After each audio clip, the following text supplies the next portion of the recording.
Fence around California might as well be a fortress the way USC has been recruiting.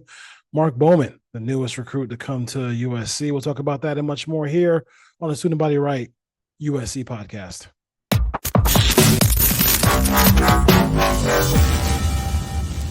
Yeah, welcome everybody to the glorious episode of the Student Body Right USC podcast. I'm your host, Dwayne Douglas, and as always, I am podcasting on the beautiful shores of the Pacific Ocean. Beautiful day out here in Southern California.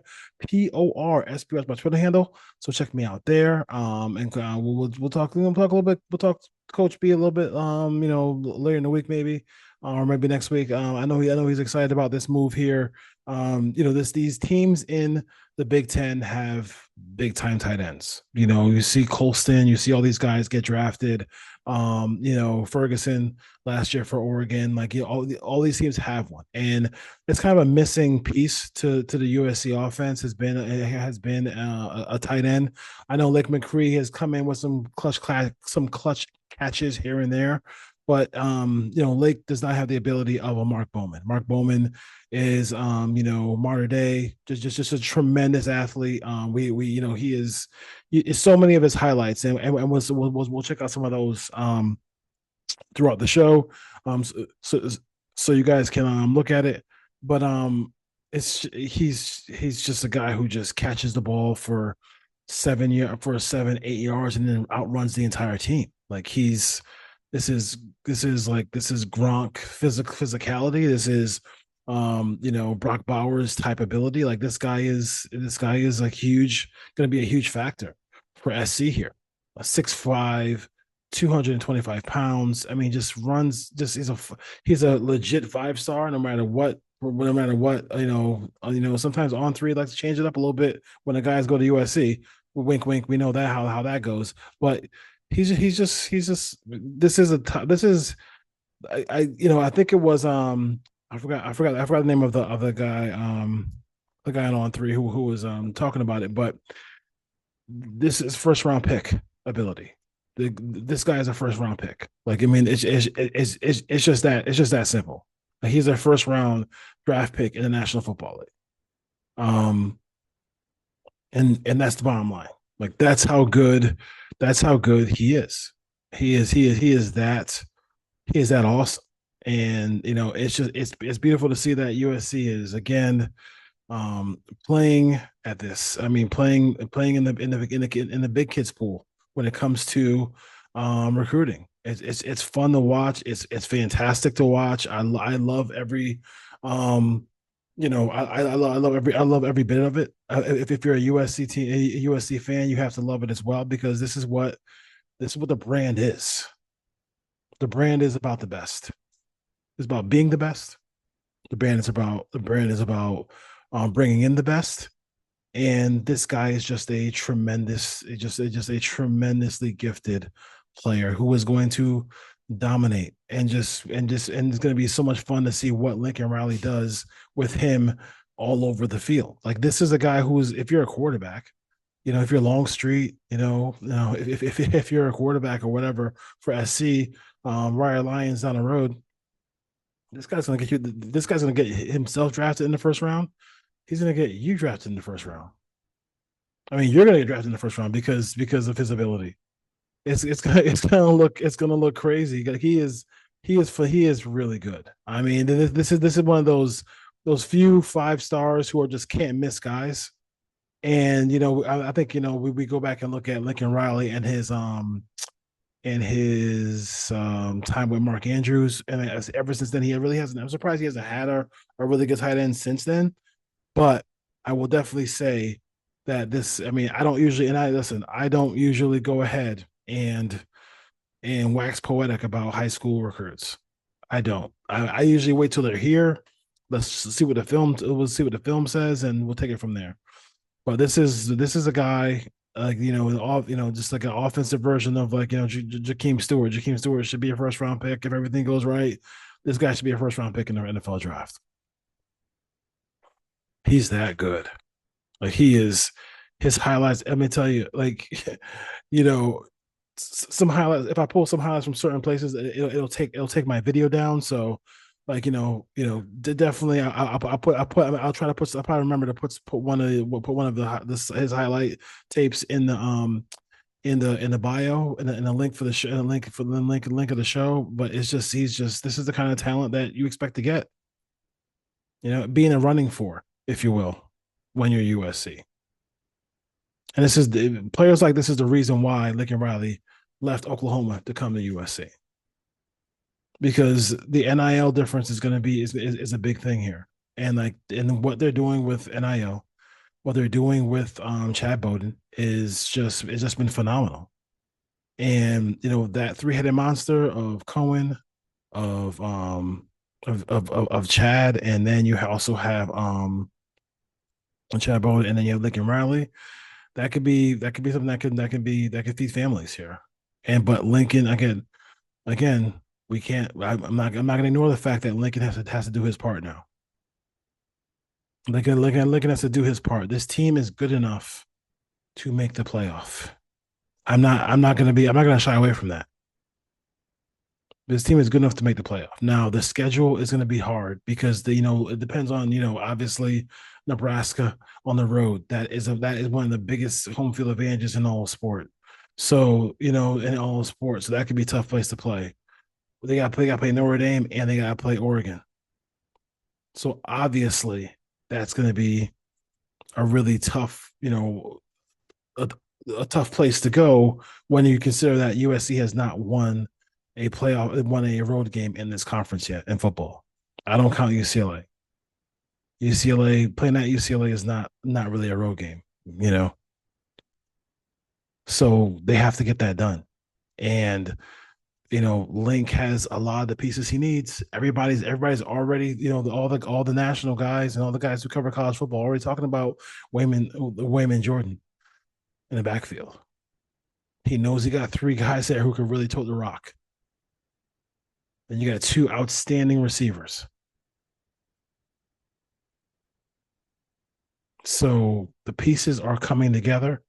You got to hope that offensive line comes together. But like at the end of the day, like it's on Link to get this thing done on the offensive side of the ball. Because I think with all these pieces now, you're going to see, Danton Lynn do his thing on defense. And I think for Danton Lynn, especially with RJ Simmons coming in, reclassifying from 26 to 25. So obviously, I think if he was not a guy who could contribute, he wouldn't have reclassified. Right? I mean, he's not going to classify into a cornerback class that he won't be able to be a part of and make plays in. They got two veteran safeties. I mean, they got some veteran wide. They have good mix of young legs and veterans at the cornerback position. Desmond Stevens is by is ready to break out at linebacker. Everybody's talking about him around the country as well. So everything is coming into place. Everything's coming into place, and they need to contend immediately. Immediately. USC is one of the few teams that's returning a quarterback. Ohio State is starting a new quarterback. Michigan starting a new quarterback. Oregon starting a new quarterback. He talked about in a recent interview about maybe making the game a little bit easier for him. Yeah, and that's part of making the game easier for him is running the football a little bit. Running the football. Let's go with running the football. You're still gonna throw it more than you run it, but like I still need to see, some running of the football. They have some really talented backs. If the offensive line is just decent run blocking, get popping on that GT counter, like they're gonna be plays for days for him. For these backs, Eli Sanders on the screen pass, I can't wait to see it. So the ball is rolling into the court of Lincoln Riley. We got to see if he actually can finish the job here and get things done. And hopefully he can.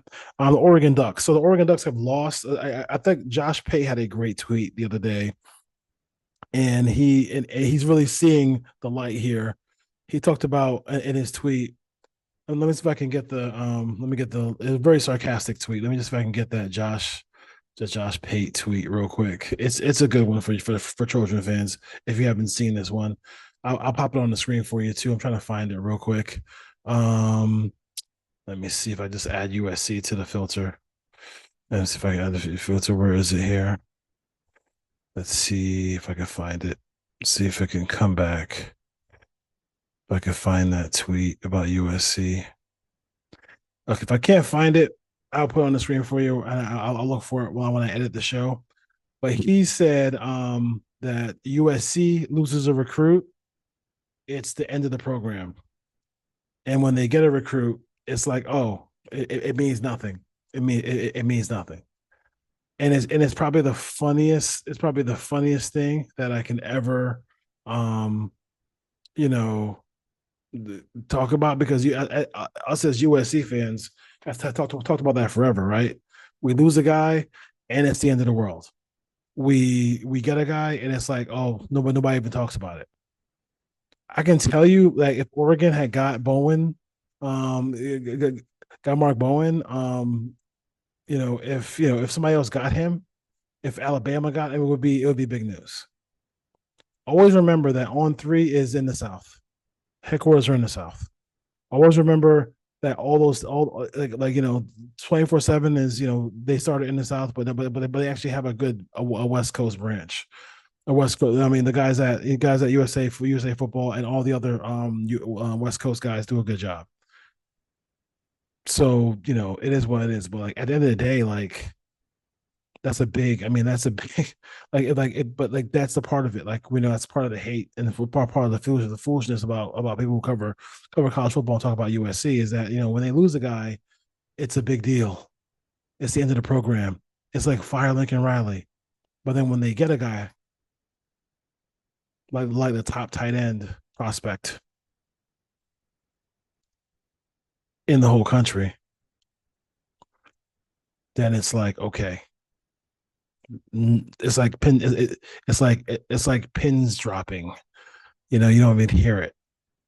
So that's what you have to deal with when you're a USC fan. But for Oregon, real quick, I do think it's interesting here that they've lost some recruits, some commitments here, and I do think there is something to be said for the program itself. And I think that as much as we poke fun at Oregon for not winning a championship, they have been a pretty good team here over the last 15 years. But there was an Ohio State fan in a space who said that you guys are only good. So he's talking to an Oregon fan. He's like, you guys are only good because USC was down. And I don't really, I mean, like, that's probably partly true. But I think if USC continues to recruit this highly, then it's going to take its toll on Oregon because Oregon does not have the benefit of any kind of talent in house. And there's only so much you can do in the transfer portal. Because I think as USC saw when they played the last game of Caleb Williams' career and they got blown out by UCLA, you have a bunch of guys who are mercenaries who don't really care about the battle of Los Angeles. This year, even though the game was ugly, it wasn't played great. Those guys cared about that game. Makai Lemon cared about that game. Jacoby Lane cared about that game. They cared about the game a great deal, and they played as hard as they possibly could to make sure they won that game. So you saw that just in one year's time. So I think that's where you got to be careful with only getting certain, only like just like Chad Bowden said. I want to major in high school recruiting and minor in the transfer portal. and I think that's going to take its toll on Oregon if they don't like if they don't. I thought this year was a golden opportunity. They got a little they got a little um a little bit of bad luck here as far as that goes. Getting Oregon their first game. I'm sorry, getting Ohio State their first game in the playoff, but like they gotta start making championship games, stuff like that soon. Otherwise, it's going to be an issue. Otherwise, definitely going to be an issue for them. But I do think the one thing that even though USC has been down, the one thing we know is that when we start getting the Trinity League and we start getting all these players from California, that we know we have players from California. We have players in Cali. There ain't no players in Oregon. So when you're a con and it's not like that place is a great place to look at, if you will, Eugene. Like, let's just be real. So we'll see. We'll see about that in the future for the Ducks. But Chad Bowman is a new committed to USC, and we know the committed policy at USC is once you commit to USC, you are not allowed to take any visits. And that's basically how it goes. And that's it. And so hopefully there's no issues here with his recruitment, and they end up keeping him, and then he's just gonna be an explosive great player for the Trojans. All right, Suited by the Right USC podcast. See you next time, folks. As always, fight on.